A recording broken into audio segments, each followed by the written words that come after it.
නමෝ තස් භගවතු අරහතු සම්මා සම්බුද්දස්ස නමෝ තස් භගවතු අරහතු සම්මා සම්බුද්දස්ස නමෝ තස් භගවතු අරහතු සම්මා සම්බුද්දස්ස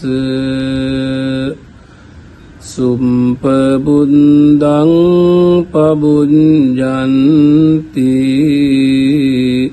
සදා ගෝතම ශාවකා යේසං දිවාචරන්තෝච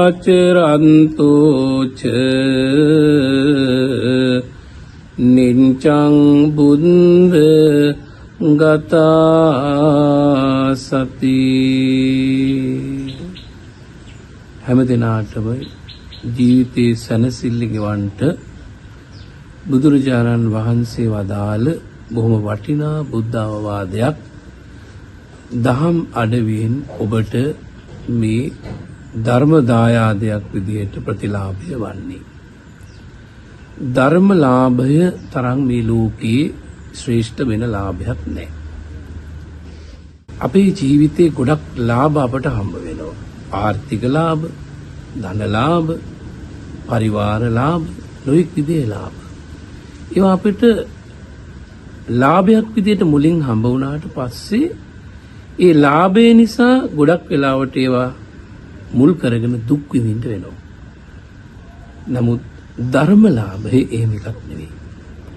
ධර්මලාභයේ ජීවිතයට ලැබුණාන් පස්සේ මොහොතක් පාසා මේකේ වටිනාකම වැඩි වෙනවා. දැන් අපට ආදරය කරන කෙනෙක් හම්බුණා කියමු. එයාගේ ආදරය කියන්නේ ලාභයක්. හැබැයි ඒ ආදරය කළ කෙනා වෙනස් වුණොත්, ඒ ආදරේ අඩු වුණොත් අපිට දුකයි. නමුත් ධර්මයේ එහෙම වෙන්නේ නැහැ.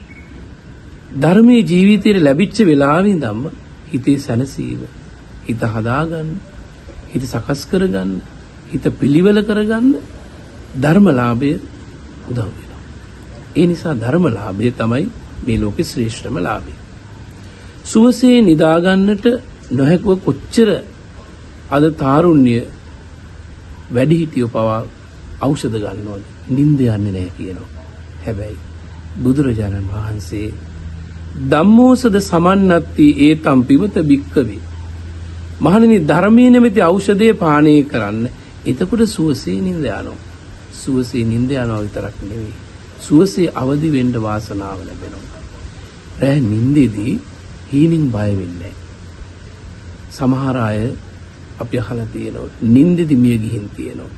සිහින නිසා හද ගැස්ම අධික වෙලා හදිසි ආපදාවන් වලට ගොදුරු වෙනවා. සම්පූර්ණයෙන් පැරලයිස් වෙච්ච අය ඉන්නවා.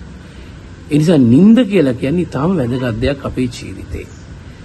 නිදා ගන්නවා කියන්නේ උඩු හිත, උඩුකය නිද්‍රාගත වුණත් යටි හිත නොත් මනෝ ධාතුව හිත අවදියෙන් ඉන්න එකයි. හිත භවාංගයට වැටීමයි. ඒ නිසා හිත හොඳට නිදහස්ව එකලස්ව සංසුන් වෙච්ච නිින්දක් ලැබෙනවා නම් ඔය විදිහේ නරක නපුරු සිතුවිලි හීනෙන් දකින්නෙත් නැහැ, හීනෙන් බය වෙන්නෙත් නැහැ. හද ගැස්ම ශරීරයේ සියලුම රසායනික සිද්ධීන් බොහොම පැහැදිලි බවට පත් වෙනවා.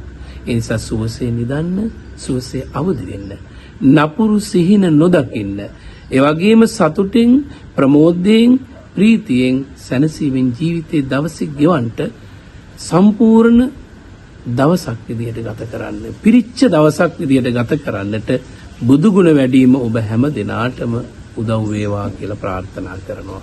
ත්වන් සරණයි.